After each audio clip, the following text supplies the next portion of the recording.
ଦୋଳ ପୂର୍ଣ୍ଣିମା ପ୍ରଭୁ ଶ୍ରୀକୃଷ୍ଣ ଏବଂ ରାଧାଙ୍କର ପ୍ରେମର ଉତ୍ସବ। କୁହାଯାଏ ଆଜିର ଦିନରେ ପ୍ରଭୁ ଶ୍ରୀକୃଷ୍ଣ ଏବଂ ରାଧା ନିଜ ସାଙ୍ଗସାଥୀମାନଙ୍କ ସହିତ ମିଶି ଘର ଘର ବୁଲି ହୋଲି ଖେଳନ୍ତି।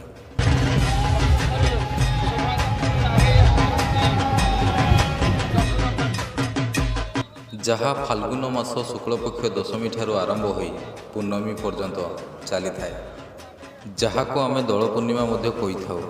ହିନ୍ଦୁମାନଙ୍କର ଏହା ଏକ ବଡ଼ ପର୍ବ ଏବଂ ଏହାକୁ ଭାରତର ପ୍ରତ୍ୟେକ କୋଣ ଏବଂ ଅନୁକୋଣରେ ଲୋକମାନେ ବହୁତ ଧୁମଧାମରେ ପାଳନ କରନ୍ତି।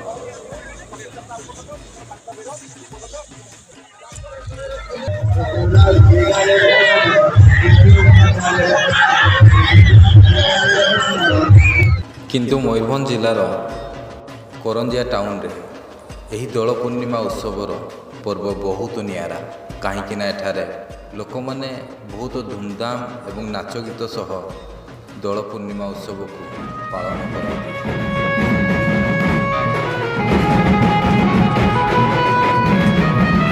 ତ ଚାଲନ୍ତୁ କରଞ୍ଜିଆ ଦୋଳ ପୂର୍ଣ୍ଣିମା ଉତ୍ସବର କିଛି ନିଆରା ଝଲକ ଦେଖିବା।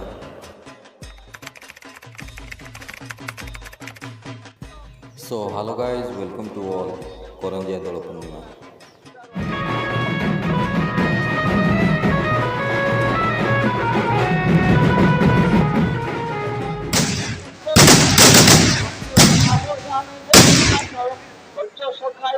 ଆପଣମାନେ ଦେଖୁଥିବେ ପ୍ରଭୁ ଶ୍ରୀକୃଷ୍ଣ ଏବଂ ରାଧାଙ୍କର ପୁଷ୍ପକ ବିମାନକୁ କିପରି ଫୁଲରେ ସଜାଯାଇଛି ଏବଂ ତାଙ୍କୁ ସହର ପରିକ୍ରମା ଅଭିମୁଖେ ବାହାର କରାଯାଉଛି ଏବଂ ତାଙ୍କ ସହିତ ତାଙ୍କର ସାଙ୍ଗସାଥୀମାନେ ମଧ୍ୟ ଅଛନ୍ତି ଏବଂ ତାଙ୍କର ସେବାୟତମାନେ ତାଙ୍କୁ ସହର ପରିକ୍ରମା ଅଭିମୁଖେ ନାଚ ଗୀତ ଏବଂ ଆନନ୍ଦ ଉଲ୍ଲାସ ସହିତ ପାଛୋଟି ନେଉଛନ୍ତି।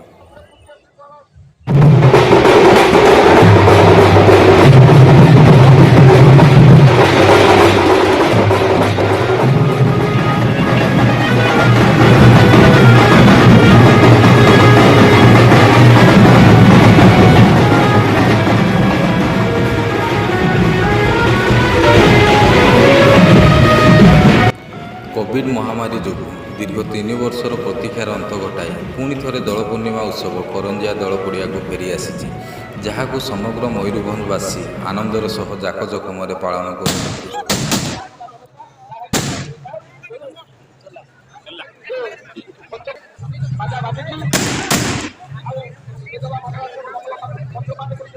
ଦୋଳ ପୂର୍ଣ୍ଣିମା ହେଉଛି ପ୍ରଭୁ ଶ୍ରୀକୃଷ୍ଣ ଏବଂ ରାଧାଙ୍କ ପ୍ରତି ଥିବା ଶ୍ରଦ୍ଧା, ଭକ୍ତି ଏବଂ ପ୍ରେମର ପ୍ରତୀକ। କହିବାକୁ ଗଲେ ଏହା ଏକ ଭାଇଚାରାର ପର୍ବ, ଯେଉଁଠି ସମସ୍ତେ ପ୍ରେମରେ ବନ୍ଧା।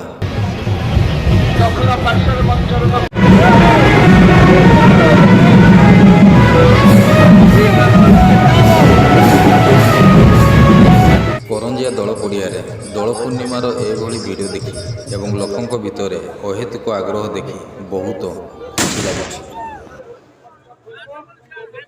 ତେଣୁ ଆପଣମାନଙ୍କୁ ମଧ୍ୟ ମୋର ବିନମ୍ର ଅନୁରୋଧ, ଏହି ଦୋଳ ପୂର୍ଣ୍ଣିମା ଉତ୍ସବରେ ଆପଣମାନେ